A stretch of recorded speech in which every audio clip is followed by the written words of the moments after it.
प्रसाद मनाचा भक्त घाव सोसतो घणाचा राही उपाशी घरी तरीही करतो तुझी वारी राही उपाशी घरी विठ्ठला रीत तुझी न्यारी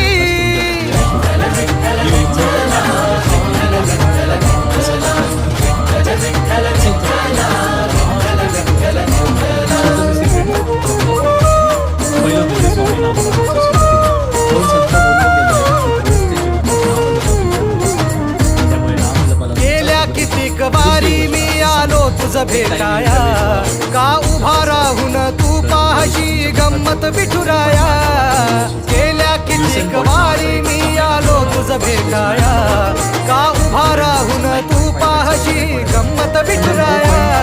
गारहाणे घातले किती विठ्ठला रीत तुझी न्यारी राही उपाशी घरी विठ्ठला रीत तुझी न्यारी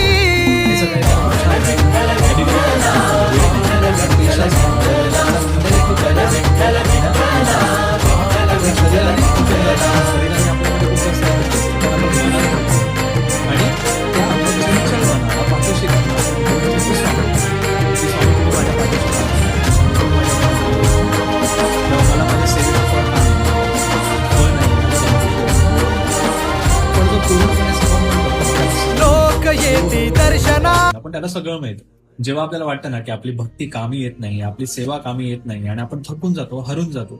तीच वेळ असते अजून जास्त तीव्रतेने भक्ती करण्याची तीच वेळ असते अजून जास्त मनोभावाने समर्पण करण्याची कारण तीच वेळ असते ज्यावेळी स्वामी तुमच्यावर टक लावून लक्ष ठेवून असतात आणि ज्यावेळी गिव्हअप करण्याचा टाइम येतो त्यावेळी हीच तुमची सेवा बघून स्वामी तुमच्यामध्ये एक अशी एनर्जी क्रिएट करतात आणि तुम्ही स्वतःला समजवता की अजून एक चान्स एक ट्राय मी स्वतःला देईन आणि त्यानंतर तुमचं आयुष्य कम्प्लिटली बदलून जातं आणि मग जे घडतं त्यासाठी तुम्ही आयुष्यभर ऋणी राहता म्हणजे सांगण्याचं तात्पर्य एकच ज्यावेळी तुम्हाला वाटतंय की माझी भक्ती कामी नाही येत आहे माझ्या भक्तीला यश नाही मिळत आहे त्यावेळी अजून जास्त भक्ती करावी जेव्हा हरलेली वेळ येते ना त्यावेळी 99% लोक आपण म्हणू शकतो भक्तीपासून थोडेसे दूर होतात पण ते राहिलेले 1% लोक आहेत ना त्यांनाच स्वामी ओंझळभर मागितल्यानंतर आभाळभर देतात शेअर करा तुमच्या मेहनती स्वामी भक्ताला आणि त्याला आठवण करून द्या की भिवू नको स्वामी तुझ्या पाठीशी श्री स्वामी समर्थ हर हर महादेव